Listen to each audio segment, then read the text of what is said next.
شهر رمضان الذي أنزل فيه القرآن هدى للناس وبينات من الهدى والفرقان اعوذ باللہ من الشیطان اللعین الرجیم بسم اللہ الرحمن الرحیم الحمد للہ وکفا وسلام علی عبادہ الذین اصطفیٰ محمد وعطرتہ الطاہرہ واللعنۃ الدائمۃ علی اہلہا اما بعد۔ ماہ رمضان المبارک کی روزانہ کی دعاؤں کی مختصر تشریح کا سلسلہ جاری و ساری ہے، اور اسی سلسلے کی 29ویں دن کی ماہ رمضان المبارک کی دعا کہ جس میں یہ بیان کیا جا رہا ہے کہ اللہم غشنی فیہ بالرحمہ وارزقنی فیہ التوفیق والعصمہ وطہر قلبی من عناہب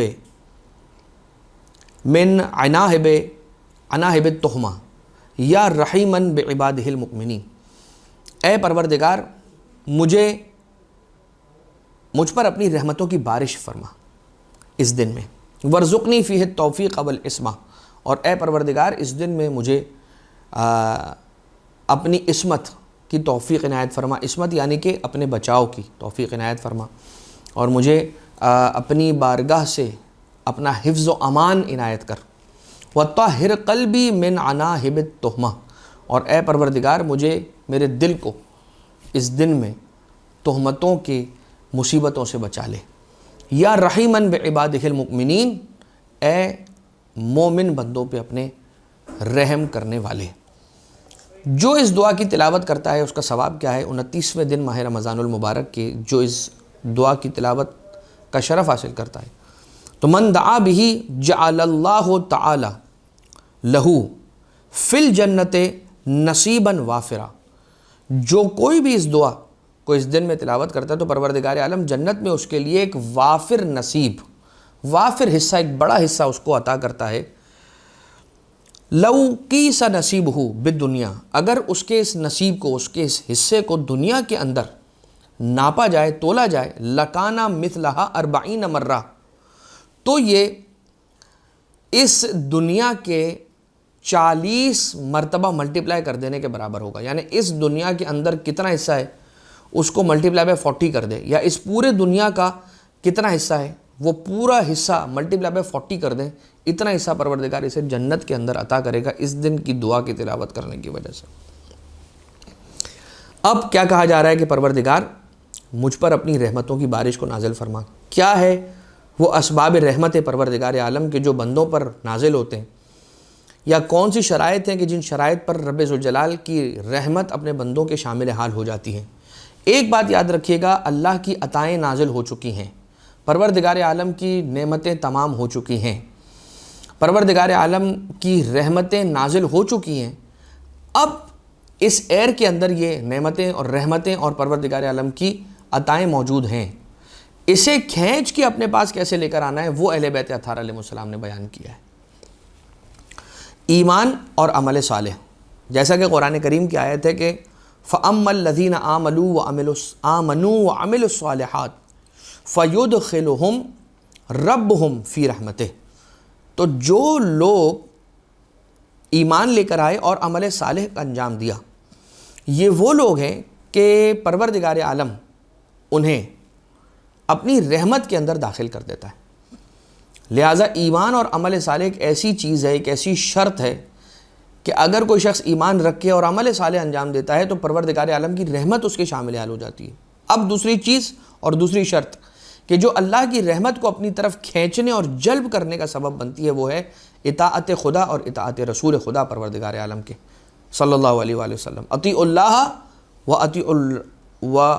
اطیعوا اللہ والرسول لعلکم ترحمون، اللہ کی اطاعت کرو، اس کے رسول کی اطاعت کرو شاید کہ تم پر رحم کیا جائے۔ یعنی کہ اگر تم نے اللہ کی اطاعت کی اور اللہ کے رسول کی اطاعت کی تو یاد رکھنا اس بات کا بہت زیادہ چانس ہے کہ تم پر رحم کیا جائے۔ مطلب کیا؟ لعلکم ترحمون، اللہ کی اطاعت کر لی، اس کے رسول کی اطاعت کر لی۔ اب یہ کیوں کہا جا رہا ہے کہ شاید؟ کیا اور کوئی شرط بھی باقی ہے؟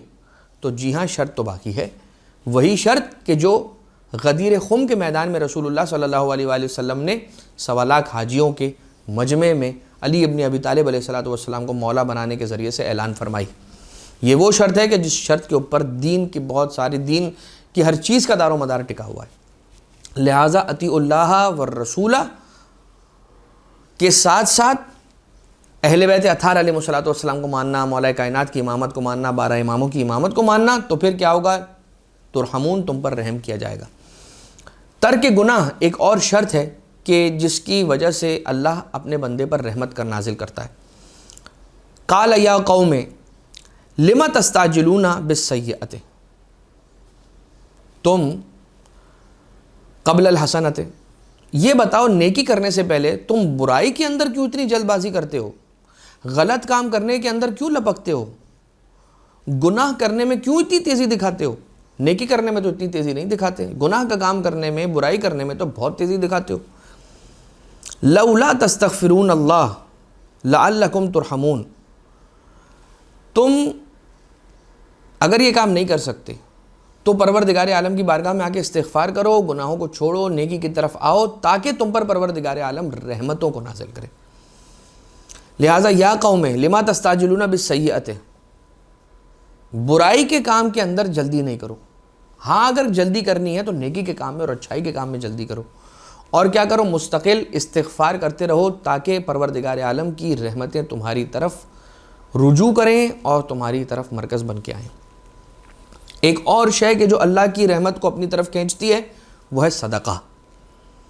الصدقۃ تستنزل الرحمہ، سرکار امیر المومنین حضرت علی ابن ابی طالب علیہ السلام علیہ آلاف التحیۃ والثناء مولا، آقا ارشاد یہ فرماتے ہیں الصدقۃ تستنزل الرحمہ، صدقہ جو ہے وہ رحمت کو کھینچ کے نازل کرواتا ہے اپنی طرف، بندوں کی طرف۔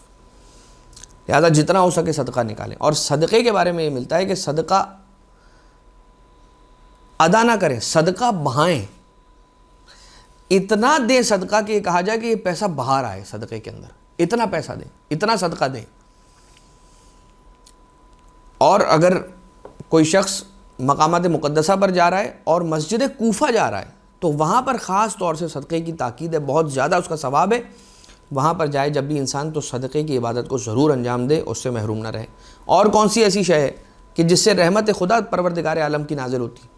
ذکر الہی، بے ذکر اللہ تستنزل الرحمہ، یاد رکھو اللہ کے ذکر کے ذریعے سے اس کی رحمتوں کو نازل کیا جاتا ہے، طلب کیا جاتا ہے۔ اور نماز کے ذریعے سے پروردگار عالم کی رحمتوں کو حاصل کیا جاتا ہے۔ عفو اور بخشش، لوگوں کو معاف کر دو اگر، تو یہ تمہارے لیے اللہ کی رحمت کے نازل ہونے کا سبب بنے گا، اللہ کی خاص رحمت تم پر نازل ہوگی اگر تم نے کسی کو بخش دیا، اگر تم نے کسی کو معاف کر دیا۔ مولانا یہاں پہ بخشنے کی بات نہ کریں، اس لیے کہ کوئی کسی کو بخشتا نہیں ہے، جسے جب جہاں جیسے موقع ملتا ہے وہ وہاں ویسے کاٹ دیتا ہے۔ لہٰذا پروردگار عالم ہے جو معاف کر دے گا اپنے بندے کو، اہل بیت اطہار ہے، رسول ہے، وہ معاف کرے گا۔ اللہ کا بندہ اللہ کے بندے کو معاف نہیں کرے گا، اس لیے کہ وہ تو ایک گروہ ہے جو ایک مسلمان کو کافر کہنے کو تلا ہوا ہے، ایک ہے جو دوسرے مومن کو نہیں معلوم کیا کہنے پہ تلا ہوا ہے، ایک کسی کی نمازیں ضائع کروا رہا ہے، ایک کسی کی عزاداری ضائع کروا رہا ہے، ایک کسی کی عبادتوں کو ضائع کروا رہا ہے، ایک کسی کی مناجات کو ضائع کروا رہا ہے، ایک کہہ رہا ہے کہ تمہارے تو اتنے نیک کام کرنے کا کوئی فائدہ نہیں ہے، ایک اگر یہ کہہ رہا ہے کہ تم اتنے پیسے لوگوں کو ڈونیشن میں دیتے ہو، یہ کرتے ہو، اس کا تمہارا کوئی فائدہ نہیں، تم نے ایک برائی کر لی۔ جو برائی کی اس کا گناہ، اس کی سزا اپنی جگہ پر ہے، اور جو اچھائی کی اس کا خیر اور اس کا اجر اپنی جگہ پر ہے۔ لہٰذا معاف کرنا چاہیے، جتنا انسان چاہتا ہے کہ اسے معاف کیا جائے، کم سے کم اتنا تو اللہ کے بندوں کو انسان معاف کرے۔ جتنا یہ امید رکھتا ہے کہ اللہ مجھے کل معاف کرے گا، اتنا آج اللہ کے بندوں کو انسان معاف کرے، فراخ دلی کے ساتھ، کھلے دل کے ساتھ۔ محبت علی ابن ابی طالب علیہ السلام ان بہت بڑی چیزوں میں سے ہیں کہ جن کے صدقے میں پروردگار رحمتوں کو نازل کرتا ہے۔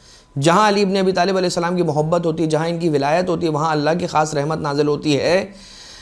روایت یہ بیان کرتی ہے کہ ہماری جو ولایت اور ہماری امامت اور ہماری مودت جو ہمارے چاہنے والوں کے دلوں میں بستی ہے، یہ ایک ایسا حرز ہے، یہ ایک ایسا امان ہے ایسی کہ جس کے بعد اگر یہ ایسے دریاؤں کے اندر بھی چلے جائیں کہ جس دریا کے اوپر طوفان آیا ہوا ہے، یہ ان سے بھی کراس ہو جائیں گے اگر یہ ہماری محبت کا حوالہ دیں۔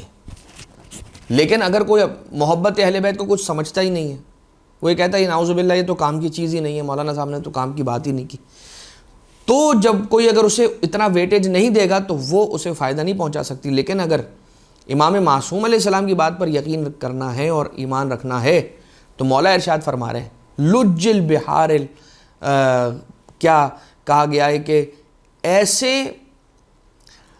دریاؤں سے اگر کوئی گزر رہا ہے کہ جس میں طوفان آیا ہوا ہے, طغیانی آئی ہوئی, وہاں سے بھی گزر جائے گا, سلامت واپس آ جائے گا. ایسے ڈیزرٹ میں, ایسے صحرا میں چلا گیا جہاں سے کوئی واپس پلٹ کر نہیں آتا, اگر اہل بیت اطہار کی مودت کا واسطہ دے گا, اپنی اس محبت کا واسطہ دے گا, اپنے اس ایمان کا واسطہ دے گا جو ان کی امامت پر رکھتا ہے, تو اس کے صدقے میں پروردگار عالم اسے بچائے گا اور اسے واپس پلٹا دے گا. صبر اللہ کی رحمت کو نازل کرتا ہے, اور لوگوں کے درمیان صلح کا کروانا اور لوگوں کے جھگڑوں کو ختم کروانا یہ بھی اللہ کی رحمت کو نازل کرتا ہے.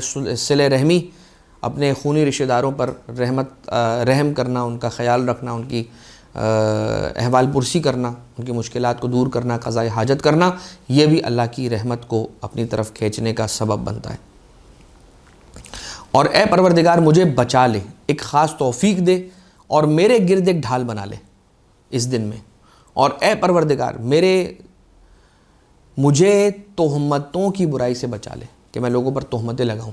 بہت آسان ہوتا ہے زبان چلا کے کسی پر تہمت لگا دینا اور کسی کو ڈی کیریکٹرائز کر دینا, لیکن جب یہ بات خدا نخواستہ خود انسان کے ساتھ ہوتی ہے تو اسے اندازہ ہوتا ہے کہ کتنی بڑی مصیبت اور مشکل کی بات ہے. یا رحیماً بعبادہ المؤمنین, اے اپنے مومن بندوں پر بہت زیادہ رحم کرنے والے پروردگار, ہماری عبادتوں کو قبول فرما لے, ہماری لغزشوں کو, خطاؤں کو, معصیتوں کو معاف فرما دے.